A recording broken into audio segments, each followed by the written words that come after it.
I that was part of it too. That I'm not a startup person. Well, I have a startup, but it's not like I have a job too. But then I have this startup. But it was just neat to be able to around other people that I could talk to about it. And I was kind of forced into it during lunch because I kind of sat by myself there, and then I was like pushed in. So it was great. Help. But introverts need those lunch meetings and they need those kind of structured things to help them get the most out of the event. And so I Yeah, certainly leave during lunch. But I like to have something there where someone like me would feel better sitting down with these people. yeah, I agree. I agree. So one of the things I love about the FailCon is once I went to the first one, I was in your kind of I want to say web of how you communicate with your audience. Like I would get emails, but they were not just emails. And I struggle with this with my company is like sending out newsletters that are actually interesting. Mm-hmm. Um, you have a really good system that how you'd stay in touch with your audience Oh, thank you. with your newsletter. Do you want to talk a little bit about your newsletter? And I And don't know if you have more than one because I just get the one with the calendar stuff on it. um, we're thinking about branching it off to some of our other cities where we've been doing FailCon. Uh-huh. Um, but right now it is just San Francisco. It's not really a paying position, so it's really just kind of me. Yeah. Right. So that's kind of why it only stays in San Francisco. 2 years ago, also probably back in like 2008. And it was a response, like you said, to my feeling like I kept writing these completely irrelevant emails. And I've noticed people do it often with their events. People have this event brand, and once every 3 months, or 4 months, or 5 months, you get an email that's all just about their event and what they're working on for their event and who the new people are for their event. And it's kind of like I don't remember who you are. I don't remember if I even went to this event and why I'm on your newsletter. And I don't know why this event might be relevant to me now. So I'm just going to delete your email because I have a lot of emails to read. And so years ago, I wanted to get over that by making a reason to send an email every week or every other week to make a pretty regular email that wasn't just me repeating everything else that's going on in my life. And so that's when we get this idea to put every other startup event that we knew about, essentially every competitor to our event, put them all in this newsletter.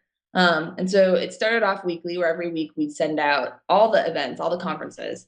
And specifically, what we'd do is we'd go to them and ask for discounts. We'd say, hey, can we get a discount to all of SF Beta's attendees? Can we get a discount to all of FailCon attendees? Um, the list now has grown to about 6,000 San Francisco readers.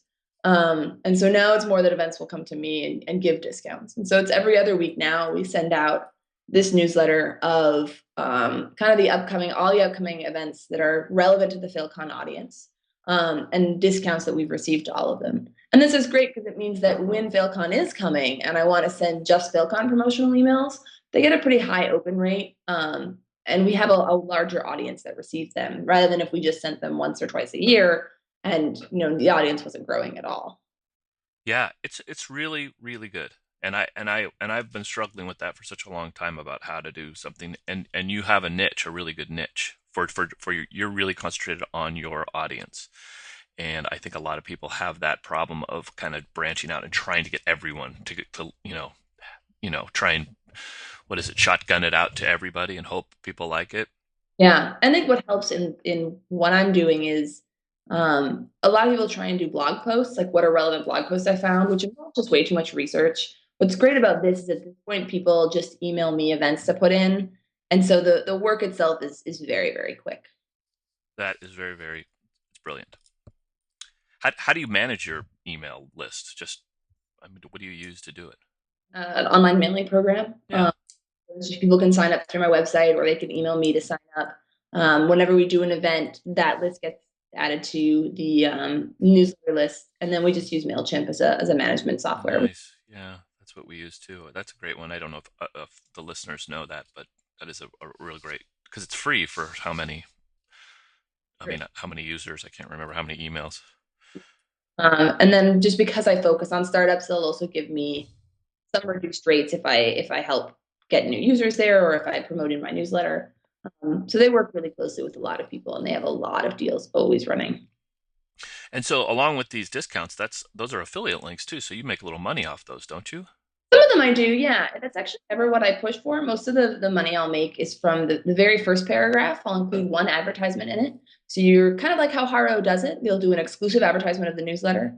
And I'll sell that each week to either someone doing an event that they want to get a very special focus on, or a startup product that's being launched that people want the community to know about.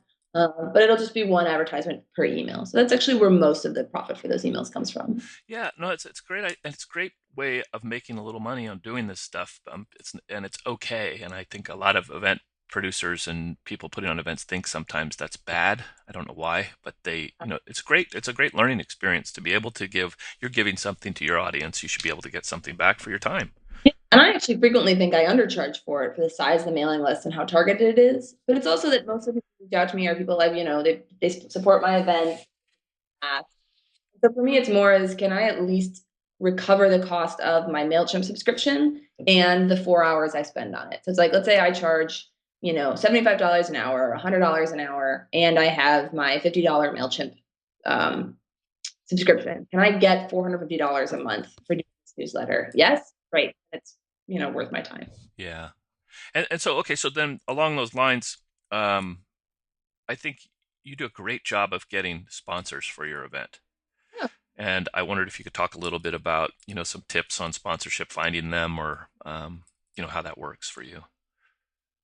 It's funny you bring that up because I actually feel that sponsors are my. I tend to be very friendly and with this people that I have attracted as sponsors, and they're almost always people that I've. Which is definitely the first step to getting a sponsor, is the networking you're doing in that community ahead of time, so that when you email those people or you call them, the problem I have then is that I just really want to keep them happy, and so I keep my costs very low, and I keep my sponsor pitches really low, and I just make sure that everything we sign they're really happy with. So definitely, I think sponsors are my weakest part because I can get those conversations, but closing high numbers is very hard for me. But that's not the way to do it. The very first thing is just being really active in the community that I'm working in, which is why when running my own events, and this was different obviously than managing people's events, but even managing events, I would only manage events in the startup community. I would only attend events in the startup community. I only produce events in the startup community, and it means that I'm really closely tied to all of the people that are working in these events. Who are the people that are selling sponsorships at the companies that are sponsoring? Who are the big speakers at any given time? Where are they speaking, and what have they spoken on? And it makes me a character in the community that the sponsors are then willing to talk to and willing to trust right away, because they know that I've produced a number of successful events in the past. Where if I divided my effort, if I did some medical events and some legal events and some startup events, it'd be tougher for me to find those sponsors for those events. Um, After the conversation with the sponsor, it's really just making sure I am not a fan of sponsorships that are, you get your branding on the website and on our signs at the event. I don't understand what the sponsor gets out of that. And frankly, I don't understand what my event gets out of that. It's more of just a headache dealing with someone who's not paying a lot of money just to get some branding on a sign. So I do spend a lot of time with sponsors trying to figure out what are they hoping to get out of the event, and actually work with them to design custom packages that reflect that. We do have pre-designed packages because some of the bigger companies like Google or Microsoft just want a package handed to them. They don't want to spend the time on that work. They don't need that much attention. But because a lot of our sponsors are kind of mid-stage startups, they really want to make sure the experience they're getting is what they want. And so we do, like you mentioned, at lunch, the roundtable discussions. Actually, 3 or 4 of them there were hosted by Microsoft because Microsoft bought lunch for people. And so we had very Microsoft targeted conversations at 4 or 5 of the tables. We had them some great branding near the food. They had a specific thing they were providing at the event, and that was something that they really liked. And so that's kind of a big way to bring the sponsors back. And probably the third piece of advice I'd give is after every event, I'll email the sponsor and not just thank them, but invite them to do a phone conversation to talk about what they enjoyed about the event and what they wish could have been improved. Um, and I think that shows them that I still care about their experience in the future. That if they didn't like something, I want to hear their complaint on it and I want to be able to address it. And so even if someone, has an experience they don't like, I can frequently work to get them back the next year because they heard that I'm caring about it and heard that I'm trying to improve it for the next event. Yeah, that is amazing. And it's so important just to do that with, I mean, I think about that with clients. You know, we get just always on to the next thing. It's so important to have that conversation. Just on what went well with a quick thank you call. And it is hard to spin it. So it's like, I don't want you to just talk about what you did. Because frequently, if you just ask, I want you, I'm curious to hear what you didn't enjoy about the event. They'll leave with a sour taste in their mouth. But finding a way to do both, where it's like, well, I want to hear what you think could be improved. Okay, and now I want to hear some things that you liked. Yeah, yeah. And do you do that with the attendees? Do you do, I can't remember, but if, do you send out like a, ask We them? do, we don't do personal outreach to attendees just because Sure, sure. That'd be hard. in an ideal world, I'd love to, but we do send out like a poll after the event, and something we actually have done in the past, and I will probably continue to do, is we do individually and personally email any attendee who attended the conference the year before, but hasn't signed up for this year's conference about 2 weeks ahead of time. So any attendee that we saw attended PhilCon 2011 will get some volunteers and we'll have a form letter that they can fill out the extras of. We'll email every single person that hasn't signed up. And it's not pushy, it's just a quick paragraph of like, hey, I noticed that you, Yeah, I got that. And I went. yeah, That's great. is something we can improve to get you back next year. And it's actually this year, we didn't put any assumption even asking that you come again. It was purely, is there a way we could get you back in the next year if we improve something this year? And I see a really high turnover of ticket buys from those. And so I think that if you can personally email all of your attendees, it's a really nice thing to do. Yeah, that's fantastic. So, tell me a little bit about the conference websites because I really like your website also. Thank you. It's a new web designer that we brought in. I wish I had his last name here, but if anyone wants it, they can email me afterwards. Um, I don't know that I have a lot of great professional things to say about websites. I feel like they're really it's a landing page, and this is personal opinion, but I feel that a lot of event landing pages, when I look at them, I land and there's a couple very simple questions that I don't get answered right away. I want to know, who is this event for? Like, what is your target audience? And this is where you were talking about the shotgunning effect. I feel like a lot of events say it's for business professionals. And you're like, well, that's everybody in the world. So I don't even know this is going to be relevant to me. Where actually the most successful events I've seen say this is for indie mobile game developers on the Apple platform. And you're like, oh, okay, now I know exactly. It's not for Apple designers. It's not for giant companies. It's for indie mobile developers on the Apple platform. So I think that a website needs to say that immediately. Right when I land, it needs to be right in my face.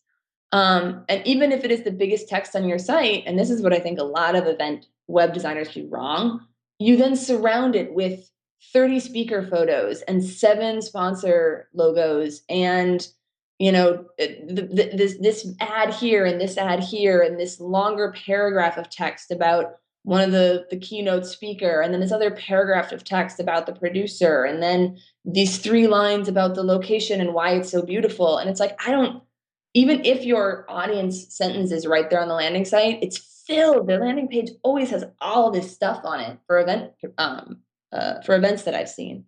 So a big thing we want to do with PhilCon was really pare it down. That it's like you land, and it is literally the only text on the landing page is one sentence that says something like, PhilCon is a conference on startup failure targeting entrepreneurs in the online technology world. That's it. That's the only chunk of text on the entire homepage. From there, we show maybe 4 speaker photos with just a little link that says, to see more, like click here. We'll show our sponsor logos relatively small, but they'll all be right before the cutoff of the page at the very bottom. And then we'll have tabs on the top to get more information on various parts of the conference. And I'm a big fan of that layout. Me as a producer is nowhere on the landing page. I don't think it matters that I'm producing the event. If you really want to know who's producing the event, you can go to the About page and read more about it. I don't put any testimonials right on the landing page because I don't think you need a testimonial. I think the event should speak for itself. We have testimonials in the About page if you want more information. And so personally, I'm a big fan of really working to clean up these event pages and give a nice user experience when you first land on them. Yeah, and I think that along those lines that your web wallflower site is really, I mean, we already talked about it a little bit, but